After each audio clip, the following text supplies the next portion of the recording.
Manager and leader. What's the difference? Let's start with management competencies. There are 4 categories that fall under there. Number 1 is systems thinking. Understanding all of the moving parts in your organization and how what you do in your work area impacts and influences all the other work areas. Number 2, controlling assets. That's about understanding and managing your budgets, but it's also about understanding how to delegate roles and responsibilities to the different members of your team. Number 3, overseeing systems and processes.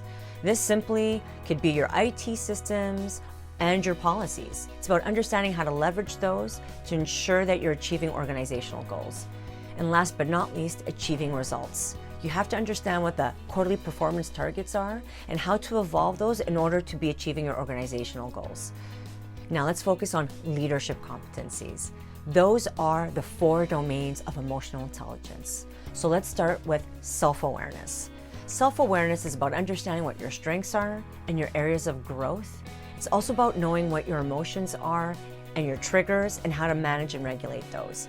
Which leads us to number 2, self-management.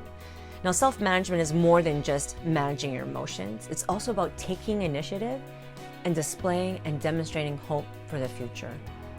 Number 3 is social awareness. That's about understanding your organization's vision and values and demonstrating actions and behaviors that live those values every day. It's also about demonstrating compassion and empathy for the people that you work with and the members of your team. And last but not least is relationship management.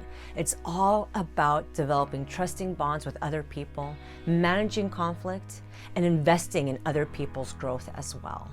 Now, especially during this time, during the COVID-19 pandemic, more than ever, you have to be a strong leader. You have to be there for your team.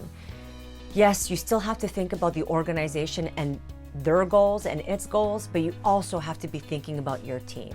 Invest during this time a little bit more in your team by asking them how are they doing? How are their families doing? What do they need? And what can you do to support them? It's time to lead with heart and compassion.